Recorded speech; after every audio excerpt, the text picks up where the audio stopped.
Hello everyone, कैसे हैं आप सभी। उम्मीद करता हूं सभी स्वस्थ होंगे, ठीक होंगे, आपकी पढ़ाई भी सुचारू रूप से चल रही होगी। प्यारे बच्चों, आज के इस सेशन में हम लोग आरोह भाग 2 पुस्तक के एक चैप्टर है जिसका नाम रुबाइयाँ, यानी कि एक कविता के रूप में हम लोग इसे पढ़ेंगे। तो प्यारे बच्चों जल्दी से जुड़ जाओ, क्योंकि आज हम इस सेशन में वह सब पढ़ेंगे जो हमारे एग्जाम में आता है। क्या क्या? एक तो हमें इस कविता का सार आना चाहिए, एक एक शब्द का अर्थ हमें पता होना चाहिए, मुंह जबानी दिमाग में होना चाहिए यहाँ पे। अब मुंह जबानी दिमाग में एक एक शब्द का अर्थ याद हुआ प्यारे बच्चों, तो आपको पता है ना, एमसीक्यू जितने भी होंगे वो सारे हम लोग हल कर लेंगे।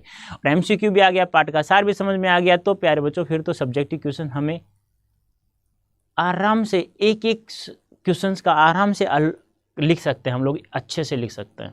ठीक है, तो प्यारे बच्चों इस सेशन में हम लोग रुबाइयों कविता का जो है उसका कॉन्सेप्ट अर्थात कविता का सार हम लोग पढ़ेंगे, फिर हम लोग एमसीक्यूज, फिर उसके बाद हम लोग सब्जेक्टिव क्वेश्चन, तीनों चीज़ें। यानी इसके अलावा और कुछ भी नहीं पढ़ना है आप लोगों को, यहाँ से कुछ भी नहीं पढ़ना है, 3 चीज़ें पढ़ना है। कविता का सार अच्छे से पढ़ो, एमसीक्यूज हल करो, फिर आप लोग सब्जेक्टिव क्वेश्चन करो जो एग्जाम में पूछा जाएंगे। ठीक है, तो प्यारे बच्चों जल्दी से एक बार जुड़ जाइए। अभी तो एक बार चर्चा कर लें कि रुबाइयाँ में क्या क्या लिखा है। तो रुबाइयों में क्या क्या लिखा है, अब उससे पहले आप लोग मुझे एक आंसर देंगे, रुबाइयों के लेखक कौन है। जल्दी से मुझे आप लोग कमेंट बॉक्स में आंसर दें, हु इज लेखक ऑफ रुबाइयाँ, यानी रुबाइयाँ लिखने वाले लेखक का नाम क्या है, राइटर्स का नाम क्या है। तो रुबाइयों में क्या लिखा हुआ है, फिराक की रुबाई, ये देखो नाम आ गया यहीं पे, अब मैं क्या करूँ, फिराक गोरखपुरी। ठीक है, तो फिराक की रुबाई में हिंदी का एक घरेलू रूप दिखता है, यानी जिस प्रकार से हिंदी का घरेलू रूप, यानी कि कहने का तात्पर्य क्या है कि जिस प्रकार से हिंदुस्तान में किसी भी घर में जो घरेलू रूप दिखाई देता है, यानी किसी घर में किसी बच्चे ने जन्म लिया है तो उसकी माँ किस प्रकार से उसे खिलाती है, किस प्रकार से लाड प्यार करती है, वो सब यहाँ दिखाया गया है। भाषा सहज और प्रसंग भी सूरदास के वात्सल्य वर्णन की सादगी की याद दिलाता है। मुझे चांद चाहिए मैयारी, मैं चंद्र खिलौना ले आऊं, यानी कहने का तात्पर्य क्या है, आप लोगों को याद होगा सूरदास जी का पद कि जब कृष्ण जी जब बचपन में बालपन में वो सूरज को जब खिलौना समझ लेते हैं तो कहते हैं मैया मुझे तो यही खिलौना चाहिए, यानी उसके लिए सूरज नहीं, चंदा मामा। अब चंदा है ना, वास्तु में अर्थ में बच्चों के लिए एक मामा के रूप में एक कार्य करता है, तो मामा भतीजा बोलते हैं ना आप लोग, इस प्रकार से मामा भांजा, तो इस प्रकार से। तो मुझे नहीं पता, थोड़ा मैं अभी भतीजा बोला ना, भांजा, ऐसे मुझे नहीं पता संस्कृति में कि चाचा भतीजा होता है या चाचा भांजा होता है या क्या होता है, लेकिन अब थोड़ा सा पता समझ में आया कि मामा भांजा होता है।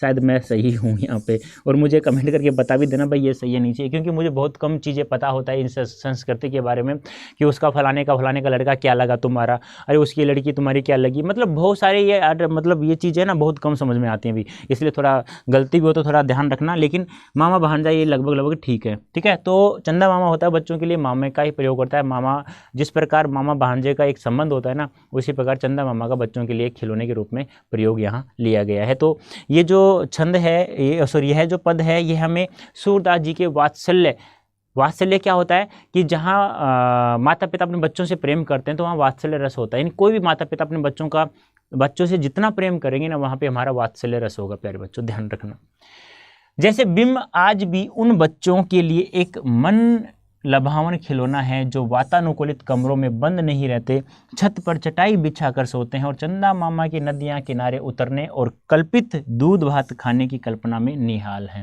यानी कि छत पर चले जाएंगे, चांद रात है और तारे टिमटिमारे, चंदा मामा दिख रहा है तो दाल दूध और भात वहाँ पे मिला करके खाते हैं, ऐसी एक परंपरा चलती हुई आ रही है।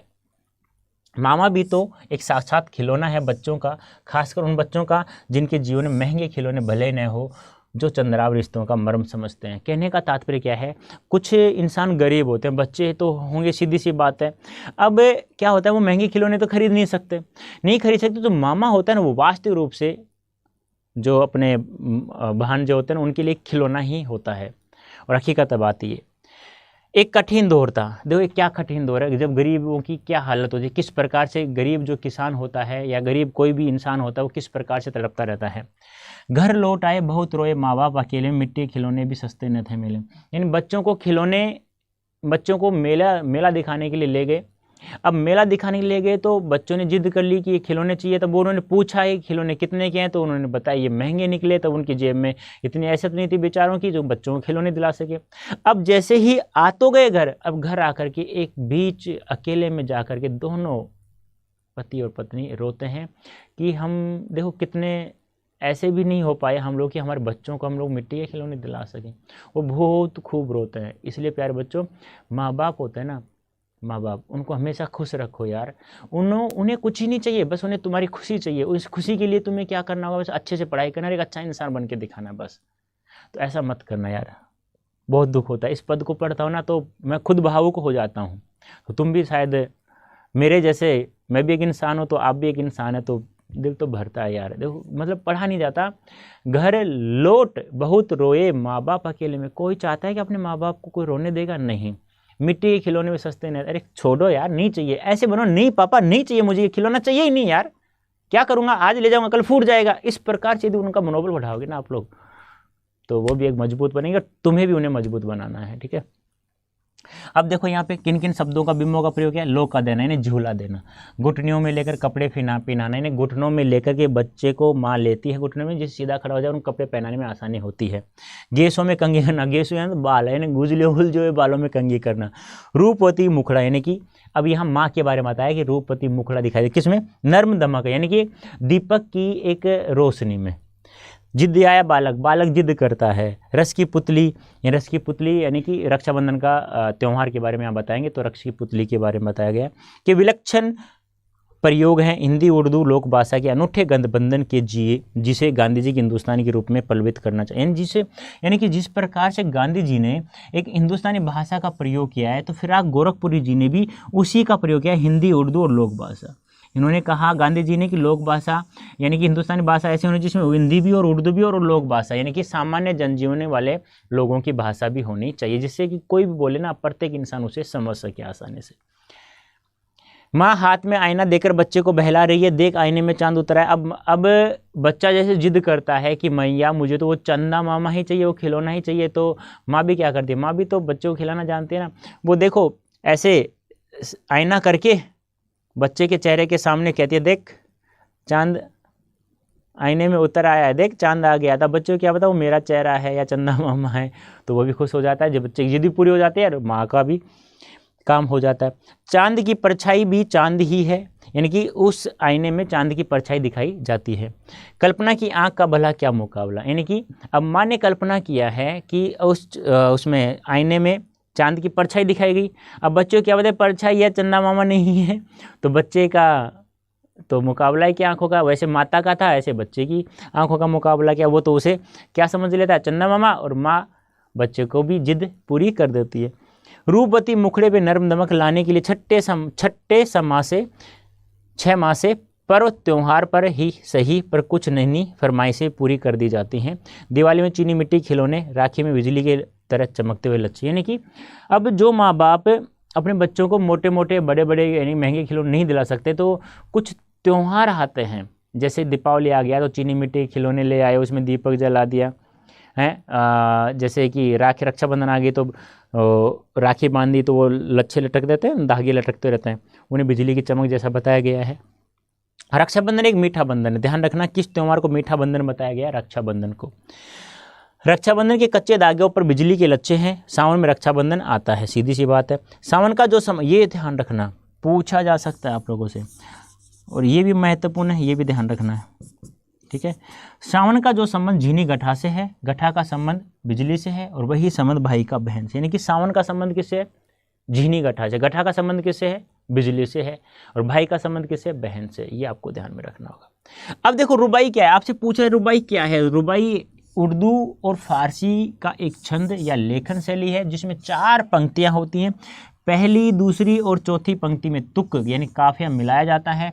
तीसरी पंक्ति स्वच्छंद और स्वच्छंद होते हैं। कहने का तात्पर्य क्या है, तुक होता है ना, जैसे कि मामा, रामा, श्यामा, ऐसे देखो आमा आमा आमा ऐसे आता है ना, ऐसे ऐसे तुक मिलाया जाता है पहली, दूसरी और चौथी पंक्ति में, लेकिन तीसरी पंक्ति होती है वह स्वच्छंद होती है। रुबाई क्या होती है कि उर्दू फारसी का छंद होता है जिसमें 4 पंक्तियां 4 चरण होते हैं। ध्यान रखना छंद में पंक्ति को चरण कहा जाता है। यहाँ पे जैसे 4 पंक्तियां ना, चरण कहा जाता है छंद में, तो 4 चरण होते हैं। पहली, दूसरी, चौथी में काफिया मिलाया तुक मिलाया जाता है, लेकिन तीसरी जो पंक्ति होती है वह स्वच्छंद होती है, स्वतंत्र होती है। प्यारे बच्चों ये ध्यान रखना। अब देखो पहली रुबाई क्या है। आंगन में लिए चांद के टुकड़े को खड़ी, हाथों पे झुलाती उसे गोद भरी, रह रह के हवा में लौका देती, गूंज उठती खिलखिलाते बच्चे की हंसी। अब एक माँ है, वो आंगन में लिए हुए अपने चांद के टुकड़े को अपने बेटे को लेकर खड़ी हुई है।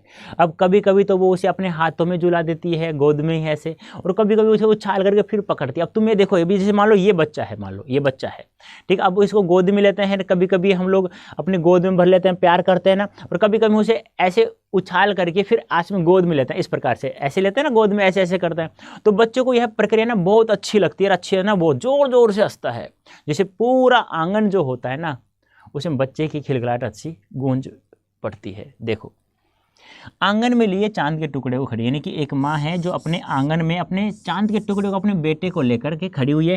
कभी कभी वो अपने हाथों में झुलाती है और कभी कभी उसे अपने गोद में भर लेती है, अच्छा उसे प्यार कर लेती है। कभी कभी उसे हवा में उछाल देती है, फिर उसे अपनी गोद में भर लेती है। और यह उछालने की क्रिया है बार बार होती है, तो बच्चों को बहुत अच्छी लगती है और बच्चा बहुत तेज हंसी से खिलखिलाता है, और उसकी जो गूंज है, उसकी जो आवाज़ है, पूरे आंगन में, पूरे मकान में गूंज उठती है, और माँ को भी अच्छा लगता है और बच्चे को भी अच्छा लगता है। कहने का तात्पर्य क्या है, एक माँ है अपने बेटे को लेकर आंगन में खड़ी हुई है, कभी कभी वह उसे हाथों में झुलाती है, कभी कभी उसे गोद में ले लेती है, प्यार कर लेती है, और कभी कभी वह उसे क्या करती है, हवा में उछाल देती है, ऐसे रुक रुक करके, इस प्रकार से।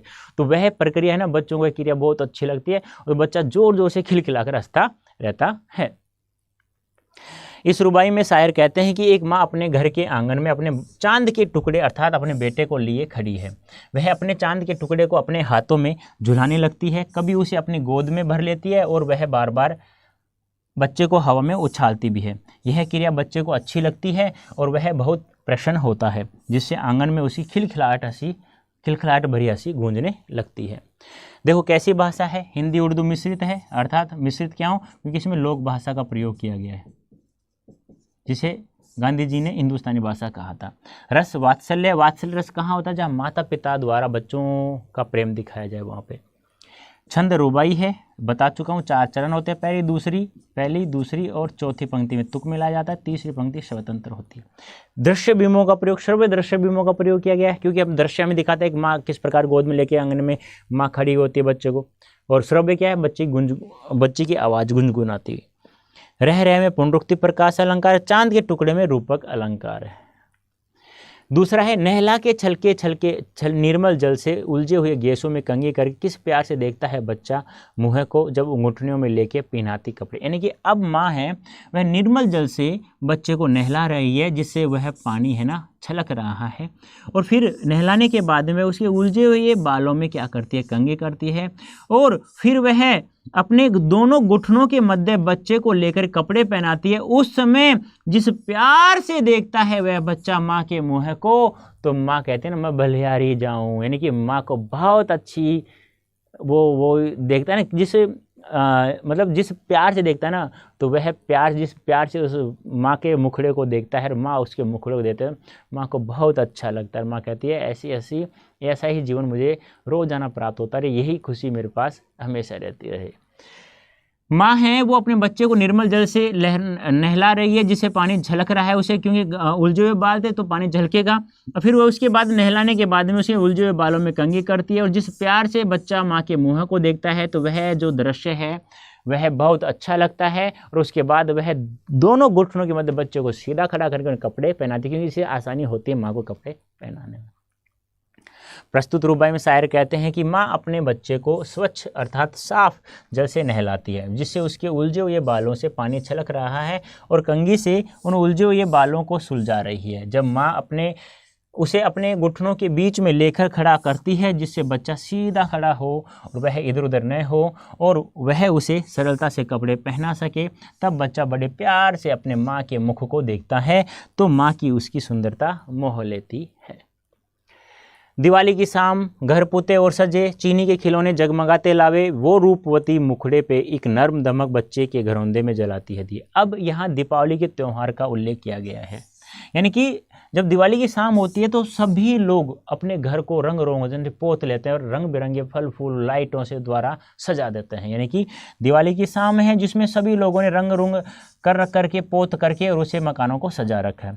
चीनी के खिलौने जगमगाते लावे। और अब माँ जिन बच्चों को महंगे चीनी मिट्टी के खिलौने नहीं दिला पाई, उस समय वो उन्हें चीनी मिट्टी के खिलौने लाकर दे देते हैं। अब उस चीनी मिट्टी के खिलौने में माँ है जो उस घर बच्चे के घरौंदा होता है, बच्चा का खिलौना होता है, वह उसमें एक दिया जलाती है। दिया जलाते ही जो माँ का जो मुखड़ा है वो बहुत सुंदर मुखड़ा है, उस दीपक की रोशनी में बहुत ही ज़्यादा सुंदर नज़र आ रहा है। कवि कह रहा है कि जब दिवाली का त्यौहार आता है, दिवाली की शाम होती है, तो सभी लोग अपने अपने घर को धो करके उसे रंग पोत लेते हैं और रंग बिरंगे फल फूल और लाइटें लगा करके बहुत सुंदर सजा लेते हैं।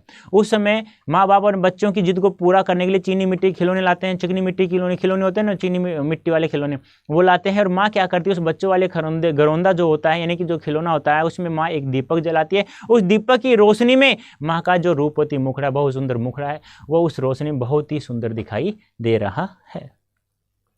प्रस्तुत रूबाई में शायर कहते हैं कि दीपावली की शाम रंग रोगन से पुते एवं सजे हुए घरों में माँ अपने बच्चे के लिए मिठाई के नाम पर चीनी मिट्टी के बने जगमगाते हुए खिलौने लाती है। वह बच्चे के छोटे से मिट्टी के घर में एक दीपक जलाती है। ऐसा करते हुए उस दीपक की रोशनी में माँ के सुंदर मुँह पर हल्की सी कोमल सुंदर चमक आ जाती है, अर्थात माँ का चेहरा उस दीपक की रोशनी में खिल उठता है। बहुत सुंदर। आंगन में ठुनक रहा जिदियाया है, बालक तो हई चांद पे ललचाया है। दर्पण उसे देख के कह रही, माँ देख आईने में चांद उतर आया है। अब बालक है ना, जिद कर रहा है और आंगन में पड़ा हुआ ठुनक रहा है, मुझे तो वही चांद चाहिए। मतलब बच्चे होते हैं ना, बच्चे बहुत तरह के मतलब जिद करते हैं। मतलब ऐसे हो जाएगा, गर्दन छुपा लेगा, फिर रोएगा, ऐसे देखेगा, माँ देख रही है तो फिर रोने लग जाएगा, फिर कहेगा ना, फिर माँ नहीं देख रही है ना तो फिर चुपचाप हो जाएगा, फिर देखेगी ना, ऐसे मतलब बच्चों का अलग ही पन का एक वो होता है ना, जिद्दीपन होता है ना, बहुत ही नाजुक कोमल होते हैं ना बच्चे, बहुत अच्छा लगता है। अब क्या हो रहा है, बालक है ना जिद करता हुआ आंगन में पड़ा हुआ है, यानी कि एक जगह है, रो है, क्या कर रहा है, ठुनक रहा है, यानी कि कभी रो लेता है, कभी देख लेता है, कभी हंस लेता है, मतलब ठुनक रहा है, धीरे धीरे रो रहा है। मतलब क्यों? क्योंकि बालक का जो मन है वह उस चंदा मामा पर उसका जी ललचा गया, कहता है कि मुझे चंदा मामा खिलौना चाहिए। अब माँ क्या करती है, उस जिद को पूरा करने के लिए उसके सामने आईने में दर्पण देकर कहती है, देख चंदा मामा उतर आया है। अब उस दर्पण में माँ ने चंदा मामा की परछाई दिखाई और उसका चेहरा भी दिखाया। तो बच्चे को क्या पता कि चंदा मामा ये है या वो है, तो बच्चे की जिद भी पूरी हो जाती है। जब भी तो कहते हैं कि माँ बाप में दोनों में यदि हम लोग डिफरेंस करें ना, तो माँ ही बच्चे को अच्छे से पाल सकती है, पिताजी इतना नहीं कर सकते जितना माँ। और बच्चे इसलिए तो माता से ज़्यादा प्रेम करते हैं पिता से। प्रस्तुत रूबाई में शायर कहते हैं कि बच्चा आंगन में मचल रहा है, ठुनक रहा है और वह जिद कर रहा है, क्योंकि उसे उसका मन है वह चांद की ओर आकर्षित हो गया है और वह अपनी माँ से उस चांद को लेने की जिद कर रहा है। माँ बच्चे की जिद को पूरी करने के लिए उसे दर्पण देते हुए कह रही है कि देख बेटा, दर्पण में चांद उतर आया है, क्योंकि बच्चा माँ के लिए चांद का टुकड़ा ही है। इस तरह माँ बच्चे की जिद को पूरी करती है। भाषा वही हिंदुस्तानी भाषा, वात्सल्य रस है, छंद रुबाई है, दृश्य बिंब का प्रयोग है। इस रुबाई में भ्रांतिमान अलंकार है। क्यों? क्योंकि आईने में चांद को दिखाया गया, भ्रांति हो रही है बच्चों को। रक्षाबंधन की सुबह रस की पुतली, छाई है गठा गगन की हल्की हल्की, बिजली की तरह चमक रहे लच्छे, भाई के बांधती चमकती राखी। अब यहाँ रक्षाबंधन, दो त्योहारों को उल्लेख किया गया, एक दीपावली और एक रक्षाबंधन। लेखक कह रहे हैं कि रक्षाबंधन की जो सुबह सुबह होती है वह रस की पुतली होती है, रस मीठा बंधन होता है। रक्षाबंधन कैसा बंधन है? मीठा बंधन होता है। और बादलों में, क्योंकि श्रावण मास में आती है, श्रावण मास में आती है, तो आकाश में बादलों की हल्की हल्की गठा छाई हुई है। और जिस प्रकार से बादलों में हल्की हल्की गठा छाई हो, तो जैसे बिजली चमकती है ना जोर जोर से, उसी प्रकार भाई रक्षाबंधन पे भाई के जब बहन राखी बांधती है तो उसके लटकते हुए जो लच्छे हैं वो कैसे नज़र आ रहे हैं? बिजली की तरह चमक रहे हैं। कवि क्या कह रहा है? रक्षाबंधन की जो सुबह सुबह है वह रस की पुतली है, वह मीठा बंधन है। और आकाश में बादलों की गठा छाई हुई है, हल्की हल्की सी। और जिस प्रकार से जब बादलों गठा छाती है तो बिजली चमकती है ना, उसी प्रकार रक्षाबंधन के दिन बहन भाई के हाथ में राखी बांधती है, तो राखी बांधते जो लच्छे लटकते हैं ना, तो उसकी उपमा दी गई है रक्षा उनके बिजली के चमक से, यानी कि जो लच्छे हैं वो कैसे तरह नजर आ रहे हैं, बिजली की तरह चमक रहे हैं राखी के लच्छे यानी राखी के धागे। प्रस्तुत रुबाई में शायर कहते हैं कि रक्षाबंधन की वह मधुर सुबह जो मिठास की सौगात है, सावन का महीना होने के कारण आकाश में बादलों की हल्की हल्की गठाएं छाई हुई हैं। इन बादलों में जैसे बिजली चमकती है, उसी तरह राखी के लच्छे अर्थात धागे बिजली की तरह चमक रहे हैं। और बहन अपने भाई की कलाई पर चमकती हुई राखी बांधती है, तो वह राखी बिजली की चमक से और अधिक चमक उठती है। ठीक है, ये आपको ध्यान में रखना है। सेम है, थोड़ा ध्यान रखना। राखी के धागों को चमकती हुई बिजली से उपमा दी गई है। इस रुबाई में कवि ने बादलों गठा का जो संबंध बिजली से होता है, वही संबंध भाई का बहन से होता है। कवि ने ऐसा बताया है।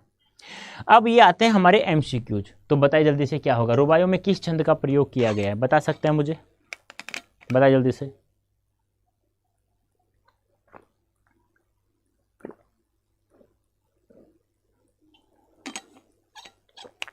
किस छंद का प्रयोग किया गया, तो किस छंद का, रुबाई का। और इसमें कितने चरण होते हैं, 4।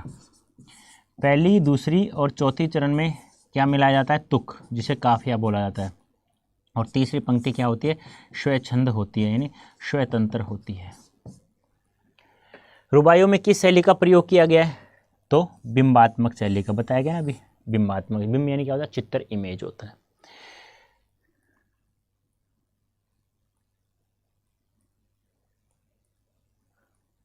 बिंबात्मक शैली का प्रयोग किया गया बेटा, भावपूर्ण बिंबात्मक। रुबाइयों में किस रस का प्रयोग हुआ है, रुबाइयों में किस रस का प्रयोग हुआ है, वात्सल्य। जहां माता पिता द्वारा बच्चों का प्रेम दिखाया जाता है, वहां वात्सल्य रस होता है प्यारे बच्चों। घर में किससे बने सुंदर खिलौने लाए गए हैं, चाय पत्ती, चीनी मिट्टी, रेतीली मिट्टी या सीमेंट मिट्टी। तो आपको पता है चीनी मिट्टी के खिलौने लाए गए थे। ठीक है, किसके, चीनी मिट्टी के। दिवाली के अवसर पर रूपवती के मुख पर क्या होती है, एक नर्म चमक, एक गर्म, एक ठंडी चमक, एक सरल चमक। तो उस दीपक की रोशनी में, उस दीपक की लो में माँ की एक नर्म चमक, नर्म यानी एक एक अच्छा मुखड़ा, रूपवती मुखड़ा दिखाई देता है, बहुत ही सुंदर मुखड़ा। बालक का मन किस पर ललचाया, लल्लू सा क्वेश्चन है लेकिन है महत्वपूर्ण प्यारे बच्चों। तो किस पर ललचाया, चांद पर ललचाया। ये तो बहुत ही बड़ा है, वात्सल्य रस सूरदास जी का। मैया रे मुझे यही चंद्र खिलौना चाहिए। कृष्ण जी कहते हैं ना, माँ अपने पुत्र की जिद को क्या देकर पूरा करती है, आईना। बिना ऑप्शन भी कर सकते हो, जिद किसकी, चंदा मामा की, और आईने के सामने आईना करके उसमें परछाई दिखा दी तो कहती है जिद पूरी हो गई। किसके लच्छे चमक रहे हैं, राखी के, बिजली के, दुपट्टे के या आंचल के। तो राखी के लच्छे चमक रहे हैं किसकी तरह, बिजली की तरह। राखी के लच्छे किस तरह चमक रहे हैं, सूरज की तरह, चांद, दर्पण, बिजली। तो बिजली की तरह चमक रहे हैं राखी के लच्छे। ध्यान रखना, गलती मत करना बिल्कुल। देखो छोटे छोटे क्वेश्चन है, इजी। 5 तो रुबाई हैं और रुबाइयों का एक अर्थ मैंने बता दिया अच्छे से। रुबाई में सावन का संबंध किससे बताया गया है, बताओ। सावन का संबंध किससे है, बादलों से, गठाओं से, राखी के लच्छों से या रक्षाबंधन से। तो रुबाई में सावन का संबंध किससे बताया गया है, बता सकते हैं आप लोग। सावन किस माह में आती है, वो रक्षाबंधन किस माह में आती है, सावन मास में आती है। तो अब सावन का संबंध किससे बताया गया, गठाओं से। और गठाओं का संबंध किससे बताया गया, बिजली की चमक से। और भाई का बहन से बताया गया, ये आपको ध्यान में रखना है। ठीक है, हाँ। तो रक्षाबंधन सावन मास में आती है, उसमें बिजली की तरह राखी के लच्छे चमकते हैं। ठीक है, और सावन का संबंध किससे बताया गया, गठाओं, हल्की हल्की गठाओं से बताया गया।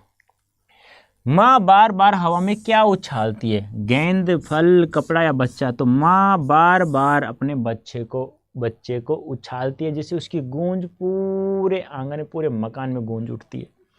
हवा में बच्चे की क्या गूंज रही है, हवा में बच्चे की क्या गूंज रही है, घुंघरू, पायल, रोना या सी। जब माँ बार बार उछालती है तो असी गूंजती है, डी ऑप्शन। माँ बच्चे को कैसे जल से नहलाती है, निर्मल जल से। ध्यान रखना, महत्वपूर्ण क्वेश्चन बनेगा ये। किस पर्व पर घर लिपे पुते, साफ सुथरे व सजे धजे होते हैं। तो किस पर्व पर, तो दशहरा, रक्षाबंधन, होली, दिवाली। तो दीपावली पे सब लोग घर को धो करके रोगन पोतन कर देते हैं। फिराक गोरखपुरी जी का जन्म कब हुआ, बताइए। इसका आंसर मुझे आप लोग कमेंट बॉक्स में देंगे। कहाँ देंगे, कमेंट बॉक्स में। पूछा तो नहीं जाएगा लेकिन फिर भी आंसर देना है आप लोगों को। फिराक गोरखपुरी जी का मूल नाम क्या है, ये पूछा जा सकता है। ये तो आंसर दिख गया आपको 1896, ठीक है। तो क्या नाम है, रघुपति सहाय है क्या, ये रहा, ठीक है। देखो रघुपति रघुपति रघुपति, सहाय सहाय, गुलाम द्विवेदी, तो क्या है, रघुपति सहाय है, ध्यान रखना। फिराक गोरखपुरी जी का नाम है, मूल नाम है रघुपति सहाय। 1920 में स्वाधीनता आंदोलन में भाग लेने के कारण फिराक कितने वर्ष जेल में रहे, बताइए। 2, 1.5, 3 या 2.5, बता सकते हैं आप लोग मुझे कितने वर्ष जेल में रहे, बताइए जल्दी से मुझे, क्या होगा इसका आंसर। बता सकते हैं क्या?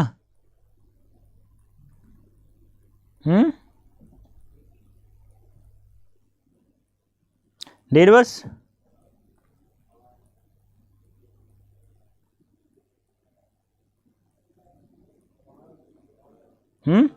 डेढ़ वर्ष क्या सही है, 1.5 वर्ष। फिराक गोरखपुरी साहित्य अकादमी पुरस्कार किस रचना में मिला, पूछा नहीं जाएगा, लेकिन आंसर कमेंट बॉक्स में देना है मुझे। वो इसका तो आंसर मैंने बता दिया था। फिराक गोरखपुरी का जन्म होता है वो 1896 में होता है, वो मिल गया था आंसर हमें पीछे नेक्स्ट स्लाइड पे, लेकिन ये आंसर हमें बताना है कि साहित्य अकादमी पुरस्कार किस रचना पर प्राप्त होता है। अब आते हैं हमारे सब्जेक्टिव क्वेश्चन। शायर राखी के लच्छे को बिजली की चमक की तरह कहकर क्या भाव व्यंजित करना चाहता है, क्या भाव व्यंजित करना चाहता है अभी। शायर राखी के लच्छे अर्थात धागों को बिजली की चमक की तरह कहकर यह बताना चाहता है कि सावन मास में रक्षाबंधन के दिन जिस तरह हल्की हल्की गठाओं में बिजली चमकती है, उसी प्रकार बहन अपने भाई की कलाई पर चमकती राखी बांधती है। वह बिजली की तरह पवित्र और स्वच्छ है। रक्षाबंधन एक मीठा बंधन है। सावन का संबंध जीनी गठा से है, गठा का संबंध बिजली से है, वही संबंध भाई का किससे होता है, बहन से होता है, ठीक है। तो कहने का तात्पर्य क्या है, बिजली की चमक की तरह कहकर क्या भाव व्यंजित किया, क्योंकि जिस प्रकार से भाई की हाथ में राखी बांधती तो लच्छे होते हैं, लच्छे होते हैं, वो बहुत ही सुंदर नजर आ रहे हैं बिजली की चमक की तरह, क्योंकि बहन और भाई अपनी बहन को वचन देता है उसकी पूरी उम्र तक रक्षा करने की, ये भी ध्यान आपको रखना है। टिप्पणी करना है, गोदी में चांद और गगन के चांद का क्या रिश्ता है, सावन की गठा व रक्षाबंधन का पर्व में क्या है, संबंध क्या है, रिश्ता क्या है, वो आपको बताना है। तो गोदी के चांद का मतलब क्या हो गया, गगन का चांद आसमान का चांद, और गोदी का चांद माँ गोद में लिए हुए बच्चे की, तो मामा भांजा का संबंध है, बहुत प्यारा संबंध है। गोदी के चांद से तात्पर्य है अब उसके अपने पुत्र से। आकाश के चांद का गोदी के चांद का पुराना रिश्ता है। आकाश के चांद को चंदा मामा माना जाता है या कहा जाता है। जब बच्चा चंदा मामा को खिलौना समझकर उसे लेने की जिद करता है तो माँ उसके हाथ में दर्पण देकर उसके चेहरे को दिखाकर कहती है, देख बेटा दर्पण में चंदा मामा उतर आया। इस प्रकार चंद्रमा और बच्चे में मामा भांजा, देखो भांजा मैंने बताया ना, भतीजा नहीं होता, चाचा भतीजा होता है, फिर मैंने बता दिया तो पहले ही मामा भांजा होता है, ठीक है, ये थोड़ा ध्यान रखना। श्रावण की गठाएं और रक्षाबंधन का पर्व में, क्योंकि श्रावण में ही आती है क्या, सावन में ही गठाएं छाती हैं बादलों की, और रक्षाबंधन में श्रावण में आता है। श्रावण मास अर्थात वर्षा ऋतु में रक्षाबंधन का पर्व बनाया जाता है, बनाया नहीं मनाया जाता है। यह बंधन भाई बहन के अटूट रिश्ते का बंधन होता है। इस दिन बहन अपने भाई को चमचमाती राखी बांधती है और भाई उसकी रक्षा करने का वचन देता है। श्रावण में गठाएं आकाश में छाए रहती हैं, तभी यह त्यौहार बनाया नहीं बेटा मनाया जाता है, गलती से बै आ गया, ठीक है।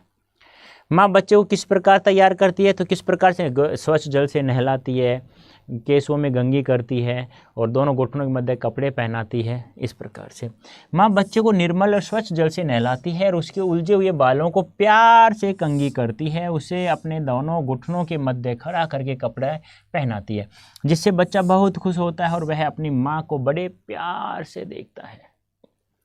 बच्चा किस वस्तु के कारण लालची बन जाता है, चंदा मामा के कारण। बच्चा चंदा मामा को देखता है तो उसका मन लालची हो जाता है और वह उसे लेने की, वह पकड़ने की क्या करता है, जिद करता है। वही बात है जो कृष्ण जी ने की थी बचपन में। फिराक गोरखपुरी की भाषा शैली विचार करें, नहीं पूछा जाएगा, याद मत करना, वैसे याद करो तो देख लेने से। फिराक गोरखपुरी मूलतः शायर है, उन्होंने रुबाइयाँ गजल आदि लिखे हैं। हमारे सिलेबस से गजल हट चुकी है, ध्यान रखना। इन सब में उन्होंने प्रमुख रूप से उर्दू और उर्दू के साथ हिंदी और लोक भाषा का भी प्रयोग किया है। फिर भी इनकी भाषा में बिल्कुल भी कठिनाई नहीं दिखती, लगभग सभी पाठकों को समझ में आ जाती है। तो प्यारे बच्चों, ये थी रुबाइयों का चैप्टर था, कविता थी, इसका सारे पढ़ा, एमसीक्यूज पढ़ा और हम लोगों ने सब्जेक्टिव भी कर लिया। उम्मीद करता हूँ तीनों चीज़ें हमें दिमाग में याद हो गई होंगी। तो कैसा लगा सेशन, उम्मीद करता हूँ अच्छा लगा होगा, लेकिन कमेंट बॉक्स में अवश्य लिखना है प्यारे बच्चों। ठीक है, तो प्यारे बच्चों अभी के लिए इतना ही, धन्यवाद, थैंक यू सो मच।